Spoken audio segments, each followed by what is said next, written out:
My why is motivating people to live well and give back. So through oral health, we can help them be healthier, but not just through oral health, through box breathing. We get them in our chair, and so we have an opportunity to talk about supplements with our patients too, and just very basic stuff like, a vitamin D and a multivite. Like, we're not going to get too far off the beaten path, but just basic stuff that can make a difference for our patients, motivating people to live well, and then motivating people to go and do something. Hey there, dental economist.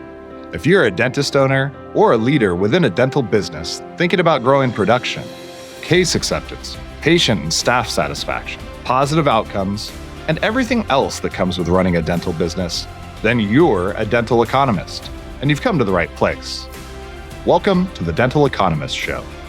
We're meeting at the intersection of profit and purpose as I sit down with dental leaders who share their stories about dentistry, business, and growth. Welcome back to another episode of the Dental Economist Show. I'm your host, Mike Huffaker. On this episode, I'm joined by Jan Jaffer, CEO of TREC, a group of dental clinics in and around Calgary. In addition to building a strong team culture focused on driving positive outcomes for patients, Jan is a huge believer in the power of giving back, repeatedly volunteering his time as a dentist through trips to remote parts of the world like Guatemala and Tibet. Jan, thank you for joining. Welcome to the show. Mike, thanks for having me. Excited to be here. Yeah, really excited to have you on. Before the show started, we were talking about it a little bit, but I start to nose around beforehand about some of the guests that I have on the show. And I just want to pass this feedback along. I had asked a number of people who have had interactions with you, like, hey, anything I should know?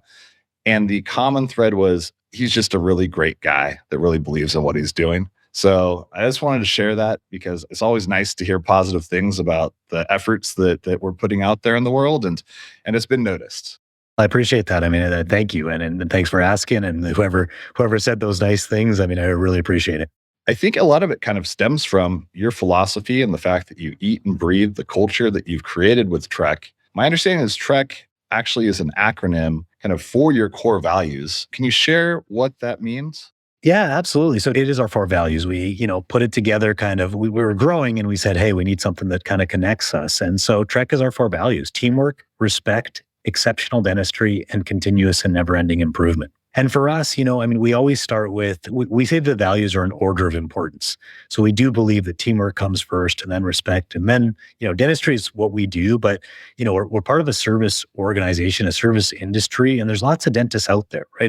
One thing that we know both in, all across North America, Canada and the US, there's a dentist on every corner. And so if they don't like you, they can find somebody else. That's definitely not a problem. So why is it that you're different? And so we feel that, the teamwork and the culture that we put together makes the difference. And how we treat people, right?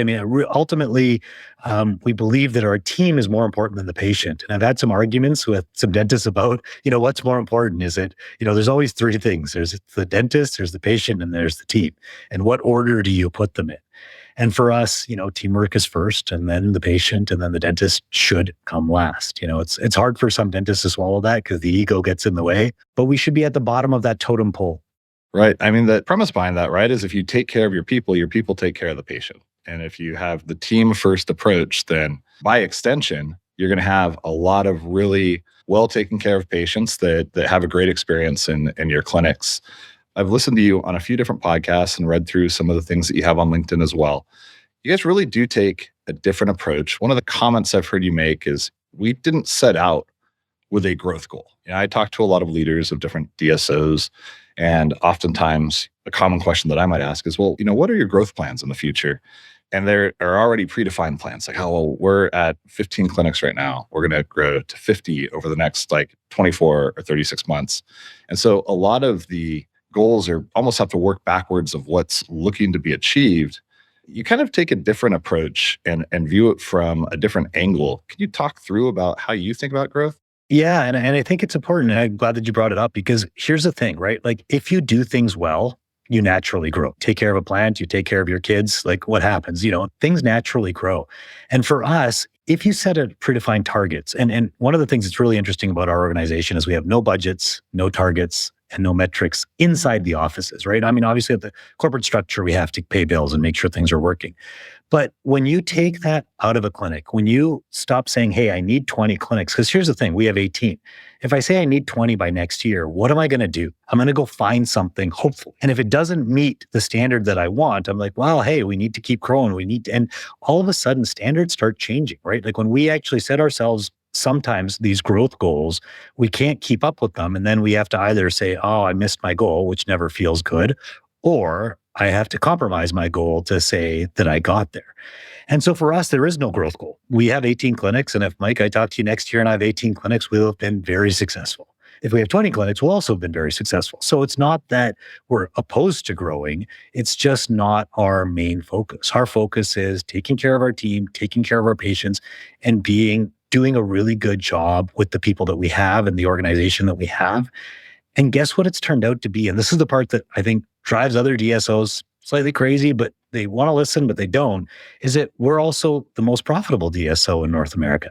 And we don't focus on growth and we don't focus on metrics and we have no budgets and we have no bonuses. Like nobody in the organization gets paid a bonus. Okay, I've heard you say that. Can we dig into that a little bit more? Because I'm really curious. I run a revenue organization for a software company, and obviously there's incentives with bonuses and commissions.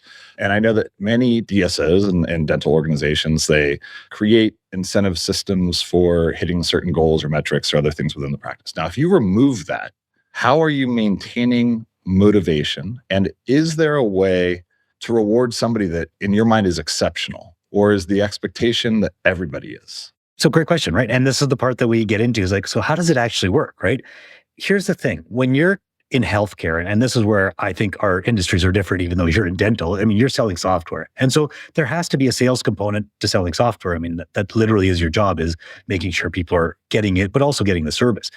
We're in healthcare. And so if I set a target for my dentist to produce $4,000 a day, and he's at 3,500, can he make up 2 fillings to get there? Does he start like drilling on teeth that don't need, work done to hit the target so that he gets a bonus? Or the staff member is like, well, hey, if I charge extra for something that I did and or didn't do, I'll get paid more for it. And you start to focus on the numbers. And what we've done is we've said, hey, the only thing that's important is the patient. Why don't you just focus on the patient? So every time I have a conversation with the staff member, what am I talking about? Patient care. It's the only thing we're talking about. We never talk about, did you hit your numbers? It's patient care. Guess how they feel when the owner, and we have owners at every clinic. So the other thing is we have a partner at every clinic. So 18 offices, 18 partners. When the partner comes and talks to you and says, hey, you know what? I think we could do a little bit better on patient care by looking at this, this, and this. Now, ultimately, they maybe have an underlying thing of like, hey, this person might be underproducing. They might not be doing as well as they could be. But the conversation to the person is never about that, because it's about how do we, hey, we need our patients. I'm seeing that we're not doing as much perio in this office. I'm seeing that if we're not doing as much perio, but I know we have the patients, that means we're under treating our patient. Our patient is not getting the best outcome from our office. Their health is not being taken care of. And ultimately, it's like, oh, yeah, well, we need to do more perio. Well, guess what happens when they do more perio?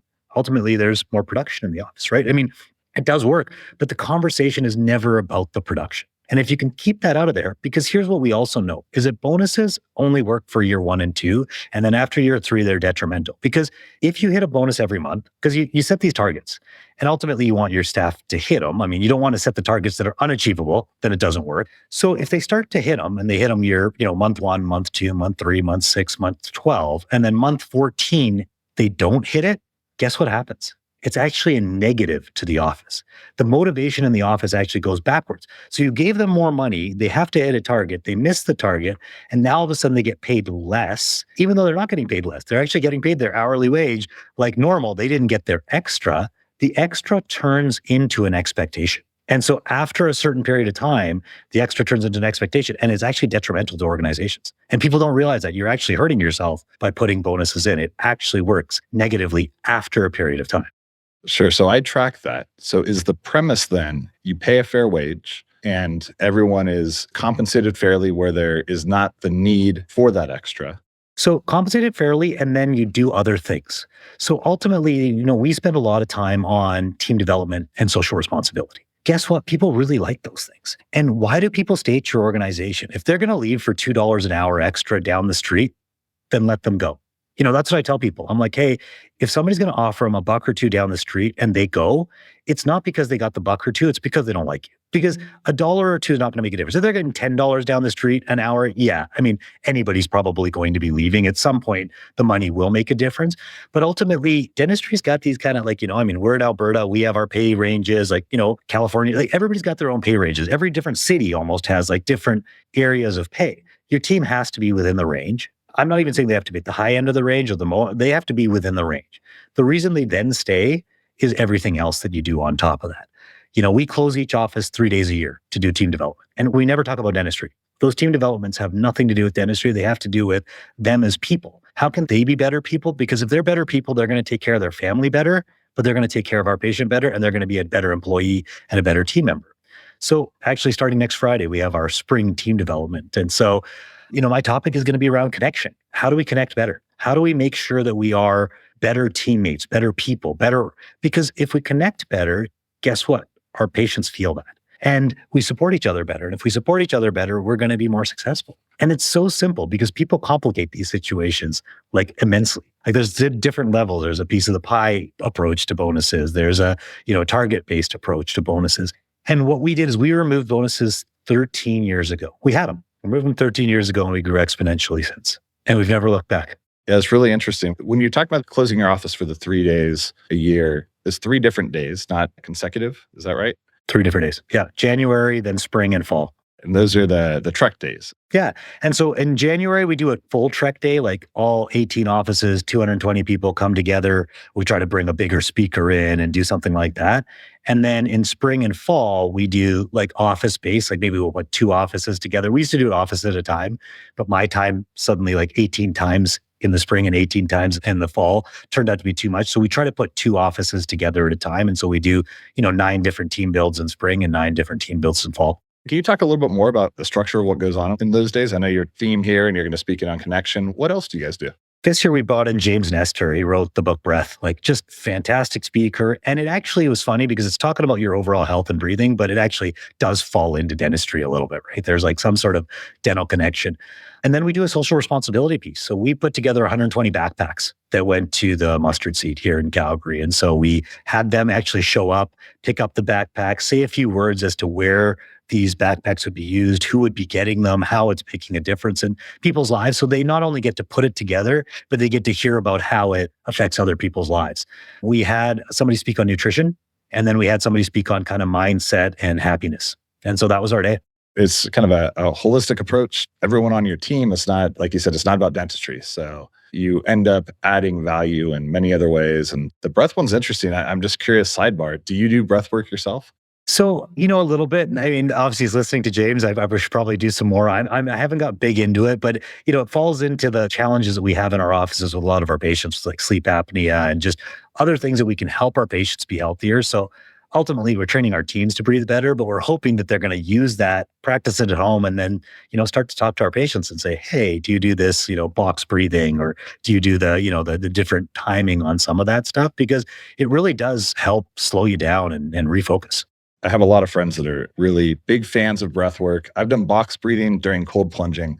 This is really just an aside, and it's awesome. It's supposed to really help you regulate if you're in an emotional moment or something else. I just find that when I'm in those moments, it's hard to remember oh yeah, I could do this other thing to help me feel better at this moment in time. But it's awesome to be training folks on different techniques that are available. Let's talk a little bit about your passion for giving back. I heard you say, when you give back in this world, it gives back to you. And I thought that was an excellent statement. Can you kind of extrapolate on kind of your philosophy there?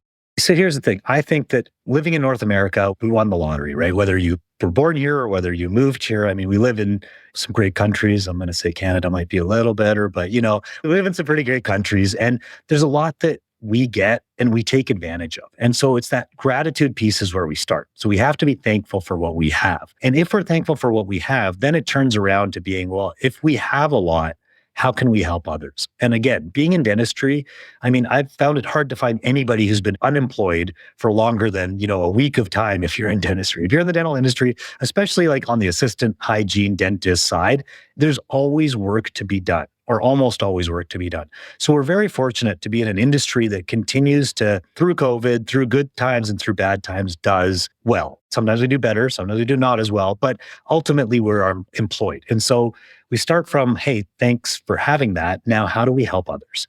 And here's the thing, right? When you do that, it's amazing what it does for you. We talk about this, and a lot of people can't come up with all the options. But what I always tell them is that when you help somebody, there's actually 4 interactions that take place. People are like, what do you mean? I'm like, well, I help the person. So the person gets an advantage. Obviously, if we go do some dentistry in Guatemala, the person that had that abscess, they're feeling better. But of course, I get an advantage. Like for me, helping that person and that feeling that I get is unbelievable. And so that's the second person that gets affected by it. The third and the fourth are the ones that people don't always understand. So the third one, and the interesting part about this is obviously some people see this, it's the community. So the community around that person gets affected. If we go help, a father or a mother get rid of pain, well, now they can take care of the kids, or they can go to work, or they can do stuff that maybe they were being challenged by because of this dental pain or anxiety that they're having from that. So that's the third person that's helped. The fourth, and that's the interesting one, is the person that observes it. And this is the thing that I think people have the most challenge with, is that just by me talking to you about it or you watching me do some work, you actually feel good and you didn't do anything. Talking to somebody that's gone and helped somebody and changed the world somehow, and you listen to them, you're like, wow, that's amazing. Like you feel good. So it does 2 things. It either motivates you to try to do that, or it just allows you to talk about it. But this is where people have to be willing to actually talk about the things that they do. Because often people will say, well, I'm anonymously, like, I don't want anybody to know. I'm just going to go and help other people. And then there's other people like, well, why do you post about it? We already know you do good work. Why do you have to let the rest of the world know? I'm like, because when I let the rest of the world know, my hope is that I motivate one other person to do something good, right? We were talking a little bit about Simon Sinek earlier. My why is motivating people to live well and give back. So through oral health, we can help them be healthier, but not just through oral health, through box breathing. We get them in our chair. And so we try to talk about supplements with our patients too. And just very basic stuff like, a vitamin D and a multivite. Like we're not going to get too far off the beaten path, but just basic stuff that can make a difference for our patients. So motivating people to live well and then motivating people to go and do something. And, personal story, like 10 years ago, I was in Peru on a volunteer trip, and lo and behold, there was this beautiful hygienist that was also on this volunteer trip. And, we started talking on the volunteer trip in Peru, and she happened to be from Edmonton, which is a 3-hour drive from Calgary. And fast forward 10 years later, I have a wife and 2 boys. And I met my wife, doing volunteer work in Peru. So it's like, you go with no expectation of getting anything back, and it's amazing what the world will give you. Absolutely. No, I love that. And I agree completely about the sharing of good things that are happening, especially it feels like in the world today, everybody talks about how negative the news is and everything else. That third order effect that you're kind of talking about, where it makes somebody else feel good to see it, and it can be contagious, and people can get reassurance that there are good things still happening out there. And hey, maybe I should do that too. And the little things. So, we talked to a lot of dentists, unfortunately, been, lecturing a little more the last little bit. And I'm like, look, if you can't give up 2 weeks of your life to go to Guatemala, because that's a big ask for a lot of people, right? I mean, people have families and the rest. I'm like, but what are you doing on a daily basis? So what we do is every 2 months, sometimes every 3, we do something in our office that's socially responsible. So we're in April, it's spring cleaning time, but we always talk to our staff, and then we come up with a joke. It's like, who wants to lose 5 or 10 pounds? Well, I want to lose 5 or who doesn't want to lose 5 or 10 pounds? And we're like, in your closet. And so we're on a spring cleaning drive where we get everybody to bring in 5 to 10 pounds of clothes. Now, think about that. We have 200 people in the organization. We're getting 1,000 to 2,000 pounds of clothes that we can then turn around, and we go and one of the other organizations we support here in Calgary is Women's in Needs Shelter, WINS. And we take that and we take those clothes, and that now goes and helps somebody else, because we all had stuff in our closet that we bought that just never gets worn, right? And it actually helps our team, right? Like my wife right now is actually on spring cleaning mode. Like she's ripping the entire house apart and cleaning stuff up. Well, inevitably out of that comes a lot of stuff that's still in really good condition, just we're not using it anymore. And so I always tell docs, I'm like, it doesn't need to be massive. Just starting somewhere, doing something small with your team. They'll appreciate you for putting it together, but they'll also feel good about themselves helping others. And now we've taken that and we actually put it out in our newsletter to our patients. And so we get patients now dropping off stuff at our offices that can be donated, right? So, I was just in Guatemala. We did a shoe drive. Man, we got I don't even know, somewhere between 400 and 600 pairs of shoes that were dropped off at our offices that we took in these big hockey bags down to Guatemala. just because we asked, right? I mean, who's got kids' shoes that their kids are, I mean, kids grow out of shoes all the time. We've got all these shoes that no longer fit our kids. Give them to us so we can take them somewhere and they can be used. So try little things that make a difference for your teams. It's not that hard. Do you notice that you get a large percentage of participation amongst your practices when you run these initiatives?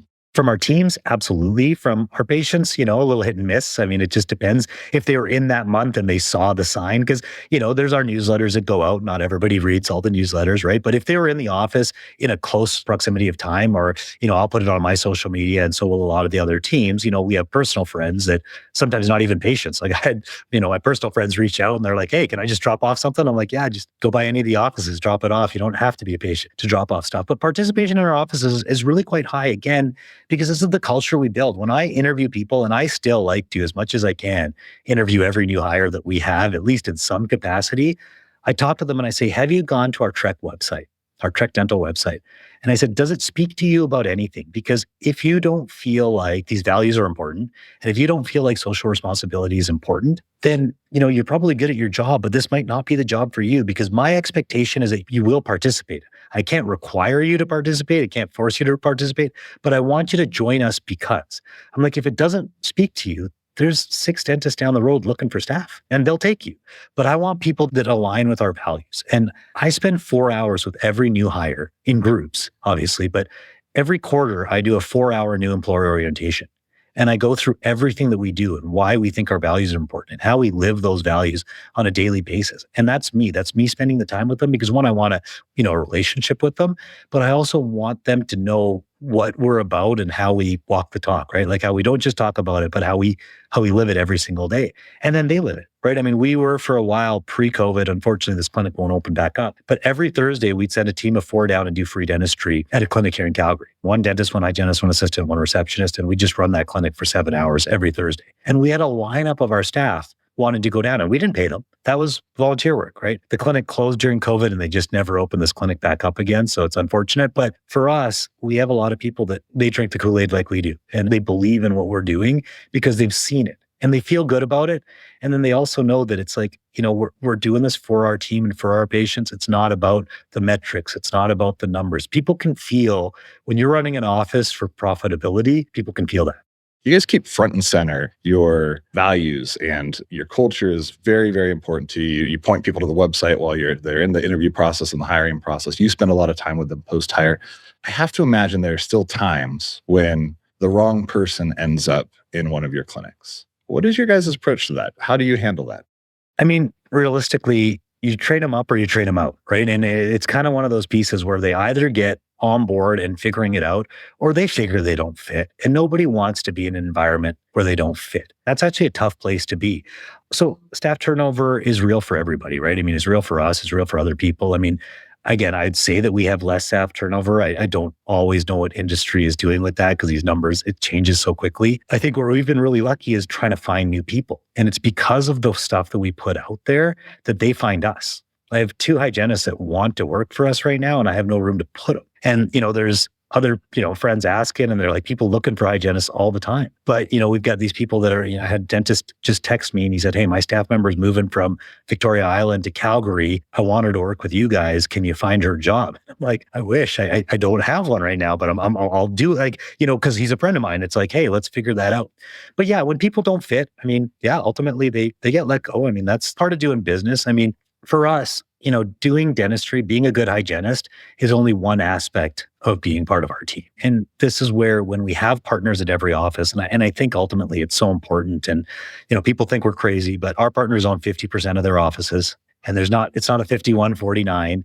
I talk about clinics almost like kids and partners almost like significant others. And if you go to your wife or husband and you're like, well, I'm 51% and you're 49% of this relationship, how are they going to feel? So when we go in with our partners, it's 50-50. If they don't need us or we don't need them or there's some sort of problem, it's going to end badly. Because I own 1% more or 10% more doesn't mean that it ends better. It still ends badly. You know what I mean? If it's not going to work out. And we've been lucky. I mean, we've offboarded 2 practices, but both of the partners are still friends of mine. We'll still go out for drinks and hang out. The cultures didn't line up, and they wanted to run their practice differently than the way we wanted to. And they were still doing great quality dentistry. They just felt that, the way that we do a new patient experience, the way that we do different things, they wanted to do it differently. And we said, fine, but we don't want to do it differently. And so we'd rather you not be in the organization than be in the organization and do it differently. And so again, you walk where you talk. It's like, we're willing to let clinics go because of that situation, right? I mean, either take them in or offboard them in that situation because we want it to be done right. And again, these were great people. They did not do anything wrong. It's just the way that we were doing things were different. And we're particular about the way we do things because we think that these systems work really well. Now, you grew up in a dental family. Can you share a little bit about, your mom and dad and how they shaped you and how that experience has really created what you've ultimately built today?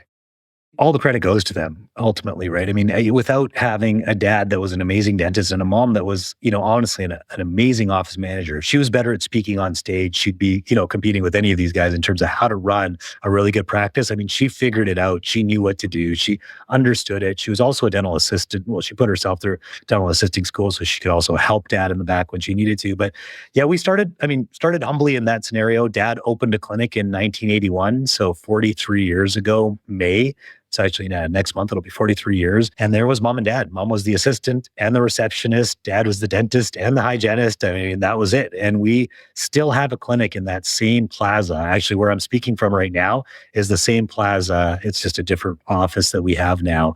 We've been in this place for 43 years. But, learning from dad how to talk to people, how to treat patients, how to remember names. He's still much better than I am. I'm really not good at remembering people's names. And, if you want a conversation around that, Simon Sinek has a great podcast. I don't know who called him out on it, but there was Simon's like, I don't remember people's names very well. And the guy who's talking to said, no, you just don't care. And he's like, what do you mean? That's offensive. And he's like, if it was your biggest job in the world that you were about to go do, would you remember the name of the person that you just met or the girl that you were wanting to marry? Would you remember their name? And it's like, well, yeah, I'd remember their name. So if you don't remember the other people's names, you just don't care. Was that part of his Bit of Optimism podcast? It is, but I can't remember which one because it is. I love listening to Bit of Optimism, but somebody called him out on it. He wasn't what he was like. They're like, you're not bad at remembering names. You just don't care. And that sat with me because I'm bad at remembering names, and my dad is really good at remembering names. And it's like, well, there's about a caring, but he taught us how to, take care of people, put the patient first. The 1 hour new patient experience. So we don't call it a new patient exam. We call it a new patient experience. Every dentist spends 1 hour with every new patient before they see the hygienist. So if you want to be a patient at our office, you got to give us 2 hours. 1 hour with the dentist, 1 hour with the hygienist. And that dentist cannot double book their time. We've got a whole system. It's a whole nother podcast on how to do a good new patient exam. Actually, I said I'm coming down to Phoenix. That's what I'm actually talking about is just how to talk to patients better. But learning that and then learning from mom how to run the business. Because dentistry is a business. Ultimately, as much as we say it is or isn't, we're in healthcare, but we're absolutely in a business. And we need to know how to run a really good business. And so learning from mom, just all those things, this is where people are like, oh man, it's like, I want to do what you did. And I'm like, I did this for 43 years, even though, I'm 44 years old right now, but like, I didn't just figure this out on my own. I mean, I had a lot of help. And then when things go sideways, you always have your parents to back you up. If there's a dentist that you're short, you got a dad that could go in and help you. Most other people that are trying to grow, they don't have that level of support. And so that's where I think I was just really lucky. I had that level of support that allowed us to do more. But, the volunteering came from dad as well. It was always part of the community. It was always part of something that he did. So people are like, why do you like to volunteer? I'm like, volunteering in our family wasn't a choice. It was an expectation. We were expected to give back to people through our community, through our kind of religious community and through our family. It was never would you like to give back? It was, this is just part of your life is making sure that you give back. And so it trains you differently to think about it as a way of being, not something that would be nice to do. That's great. I'm curious that I've heard you talk about hard work, and I've yet to meet anybody that has become successful that did not have the willingness to put in the time and the effort and the hours. You have 2 young children, 2 little boys, right? Yeah, 3 and 5. I've got a 10-year-old and a 13-year-old, both boys as well. And I have a hard time framing this sometimes because I think there's such a notion in culture today of work-life balance and that it's almost something that you are owed, or that like if you don't have work-life balance, it's a bad thing because you're effectively sacrificing what you have at home or with your children or with your family for the pursuit of a career or excellence in something else. And I struggle with that immensely. And I'd just be curious, like, as you're thinking about raising these two boys and your background where you've clearly put the time, the effort, and the work, you're flying all over, you're doing talks and seminars with folks. How do you think about work-life balance? What does it mean to you? And what is the advice that you're going to give to your kids in that regards? That's a tough one. And I'm with you. Like, there's no perfect way to do this because it's like you look at your kids and you're like, I want all the time with them, but I love what I do. Like, I love what I do. I'm working 6-7 days a week because when you own the business, it never stops working. So I actually, and it's funny enough, one of our team builds, I actually, this is the concept that I talked about, but I actually framed it differently. I talked about work-life imbalance and intentional work-life imbalance. Because here's what we know. As we go through life, what is work-life balance? Does it mean working out 4 days a week, going to work for 6 or 7 hours, 8 hours, and then spending the rest of your time as your family? Well, what if you don't have a family? That balance is going to be completely different than having 2 kids. And so we have to be intentional in our imbalance. So like starting a business, doing a business, me, I know I need to make time for my kids, but does that mean that I'm going to make 3 hours a day for my kids? No, I mean, it's not going to be possible sometimes, but I need to be intentional with the way I set up my life because a lot of people just live life and they just like let life control them. And then, things happen and then they just let things dictate their time. And let me tell you, I'm not great at this yet, but the whole intention about it is that, you set the time aside for the right things and then you do the work outside of it. And so for me, I'll be lecturing and now sometimes I'll get my wife and my kids to come and I'll just lecture for a day and then I'll spend the next 3 days holidaying with them. Because, if we go down to Phoenix, it'll be cool. I mean, this time I don't think I'm going to take the kids, but, recently I did. And the kids, they came and met me and we did that. It's taken the time away to make sure they have quality time. And then it's working really hard. And yeah, I mean, I struggle with this because it's like, I use my phone all the time because I'm not seeing patients as much, right? I'm a dentist that sees patients 1 day a week. The rest of the time, people need to get a hold of me. And so I've warned my wife and I've warned my kids, even though they're young. I'm like, when we travel, we get to travel because I take my phone with me. Because if I don't take my phone with me, then I have to be in Calgary. And so my phone is going to control a portion of my life, but I'll do my best to not. And that's my biggest struggle with my phone. I need to be a little more intentional. And my wife will tell you this too, is that from like 6 to 8 p.m. to like just put the phone somewhere else where I can't see it and take my smartwatch off so it still won't beep at me. I'm not great at that. I could do better at that, but it's making quality time. Last week we spent spring break with the kids. When I get out of town, I'm much better with my kids than when I'm in town. And so I know that as well. So I know that I've got to try to make, even just slightly out of town, just going to Banff and going hiking for the day with the kids or, doing something like that. I'm so much more intentional when I'm not at home because otherwise the TV shows up and, I put the 49ers game or the Giants game on and all of a sudden you're distracted, right? And I love watching sports. So that's a distraction for me. The phone it's an interesting one too, because my dad was an attorney growing up and he had his own practice and he would always bring work home, but it was all a bunch of file folders and he'd be sitting at the dining room table with just stacks of file folders in his like dictaphone, like dictating different messages, but he was working. It wasn't like being distracted on something else. It was very clearly work related. And now with the phone, you never actually know, is this something that you're doing for work? Are you catching up on a sports score? Are you doing something else? Am I scrolling through X or Twitter, whatever you want to call it? And so I reflect on like, what example am I giving to my children? Like for my dad, it was an example of being a hard worker because it was very clear what he's doing. For my kids, I think sometimes they're like, oh, is dad just like goofing off? And sometimes I am. So it becomes like this challenging dynamic there. I agree with you. It's really tough. I will say one notion that I'm kind of toying with in my head is like kind of removing the work-life balance and just focusing more on quality of life. And because when I hear a lot of what you're sharing, it's like, it's a good quality of life. You're still affording these opportunities to go and travel different places together. And part of the benefit of the effort that you put in and day out is that you can have your family come and join you if you're, lecturing or doing something else. And that is a direct result of that effort that's put in from the unbalanced work-life situation. Exactly. And it's just figuring that out, right? And everybody does it differently. And this is where I think society tells you what you should do, but for everybody, it's going to be different. And it's not judging other people because some people, money's a little tighter. They got to work 2 or 3 jobs to get there. And it's like, I mean, look at what our parents did. I look back at my parents and grandparents, and they had to sacrifice more than we did. We're living a better life because of them. So yeah, they did work a little harder, but because of that, we live a better life. And so hopefully if we work hard, our kids will live a better life, right? Ultimately, but hopefully they'll live a a responsible life as well. Because, I think the other challenge that I always try to figure out is like, how am I going to make my kids still see that social responsibility is important? That you can't just go traveling all the time, because they'll be like, hey, well, Dad, when's our next trip? And it's like, it's just a funny conversation that you're having with your kids, is that that's what they're asking about.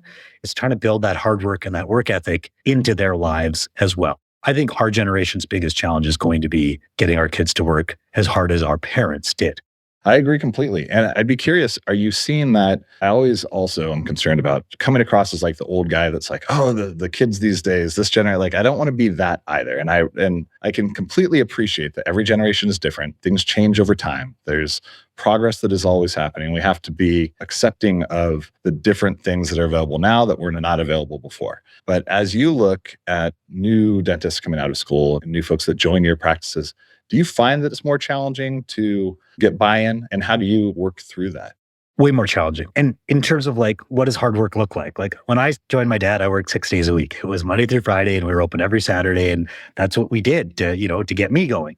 And now you get these dentists coming out of school and they're like, I want 4 days, no Saturdays, no evenings. And you're like, man, like you got to work hard.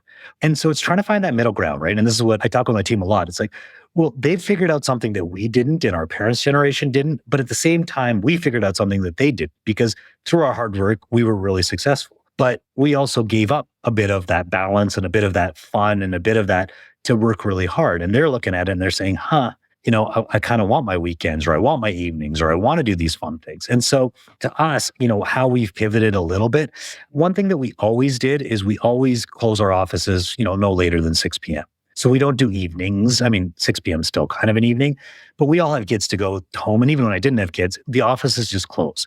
We don't run 2 shifts at any office. So everybody starts and finishes at the same time. I can go into the metrics of why that's important.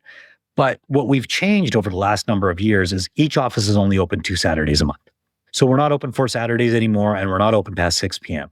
And so we do tell our teams, look, we know that people don't love giving up their Saturdays, but we're going to ask for 1 or 2 of them. Sometimes we can get half the team on one or half the team on the other. And sometimes we need everybody, depending if it's a new office and how many staff members we have.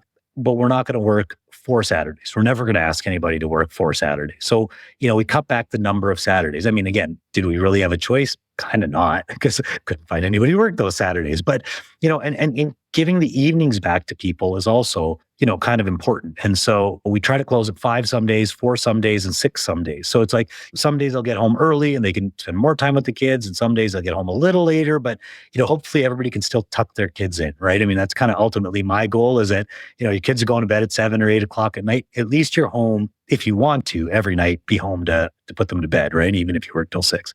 So it's trying to figure out how to balance that. But at the same time, I talk to people and I'm like, if you tell me that's all you want to work, probably just won't work here. And I'm honest with people, because I'm like, look, I had to work pretty hard for where I got. And it doesn't mean you have to work as hard as I did. I wanted to.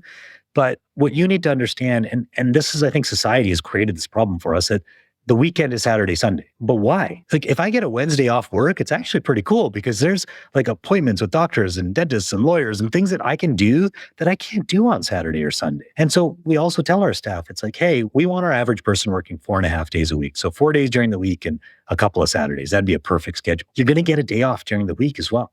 Go do something cool on that day. Now, again, if you have kids, that doesn't always work, but not everybody does. And a lot of people are, single and doing their own thing. And, they can get a lot of stuff done, but you can also go skiing on a Wednesday, and guess what? There's nobody on the mountain. So we try to manage it that way. But yes, if somebody's like, absolutely not, I'm going to come in and I'm never going to work a Saturday, I mean, we're just not going to hire them. And we're going to talk to them about it. And I think, again, our teams see how hard we work. And I think that ends up being part of it. But it is harder.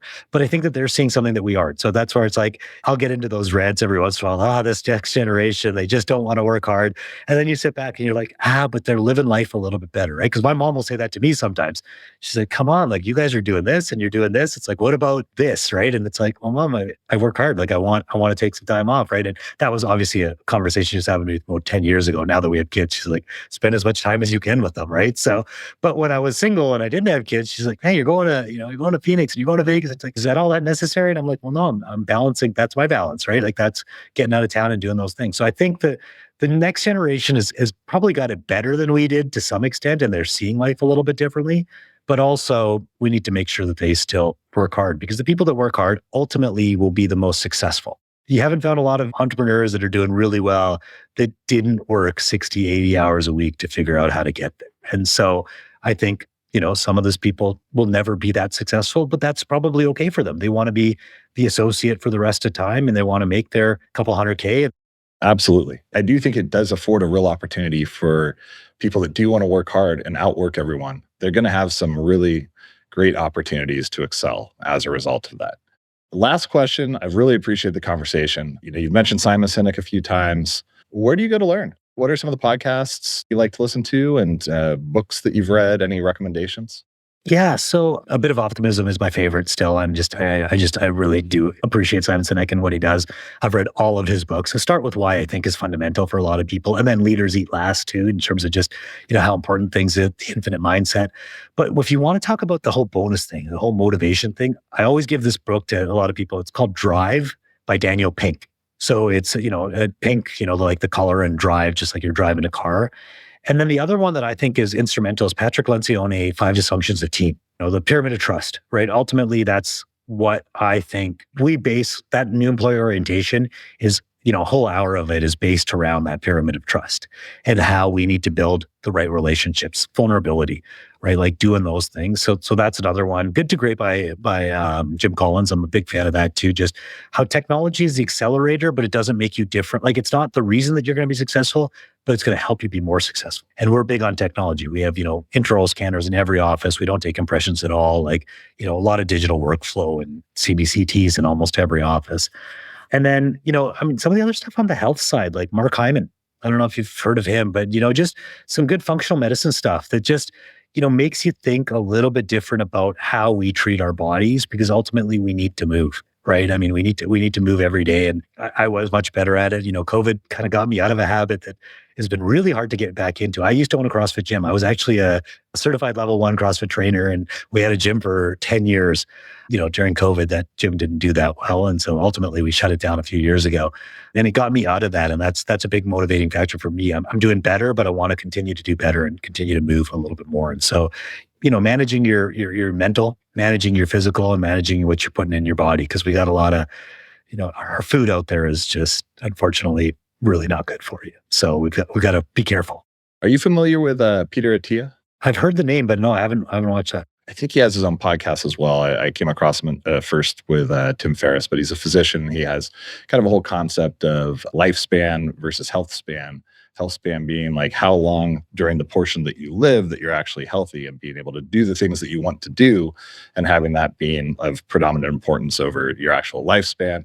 But he wrote a book, it's called Outlive, which is really good. My wife, I think, picked that up. Yeah, I've heard it's amazing. It's on my list of things to read. Last question for you. What are you most excited about in dental, within your practice, your business, just kind of anything that you're really looking forward to right now? The opportunity to talk to more people about how we can do it better. Like, I do think dentistry is still one of the best industries to be in. I think we're so lucky to be in here. But I think that the way that we're necessarily organizing our organizations, the DSO, I think the DSO market is very important. I think they're doing some fantastic things, like Pacific Dental down in the but I think that there's some that maybe aren't doing it as well. And I think if we can, focus dentistry to take care of the patient and take care of the team and then be successful and not engineer it backwards. Like, I think there might be a few too many MBAs and a few too many lawyers involved in dentistry right now. I think we need them. I think ultimately they're super important. I don't think that they should be running the organizations. I think the dentists should be running the organization with a team or partners or business partners that fill that role out. But I'm excited. I think dentistry is still going to do some amazing things. And I think that we ultimately have the best opportunity to make people healthier, because we see people more than anybody else, more than doctors. People come into the dentist 2 to 3 times a year, and we get to see them like physically in person. And so I think that we have such an opportunity to make people healthier. But I think we need to do a better job of talking about it, that mouth, body connection, these conversations that we're having about health and breathing and the rest. Can we get our teams that enticed or that excited about it that they're going to pass that knowledge on? Or how else can we pass that knowledge on? Because I think the dentist has a huge opportunity. So I still love dentistry. I think we still got a great opportunity to go. And then, of course, family is a big part. And so just watching my kids grow is exciting. And, seeing my older guy get into grade 1, I mean, that's going to be a big step next year. Very well said, and congratulations. And thank you so much for joining the podcast. Really appreciated the conversation. Thanks for having me. The Dental Economist Show is brought to you by Planet DDS. To find out more about how cloud-based dental software by Planet DDS helps unleash dentists and their staff to focus on patient care, visit www.planetdds.com. Stay tuned for upcoming episodes by following wherever you listen to podcasts. Thanks for listening.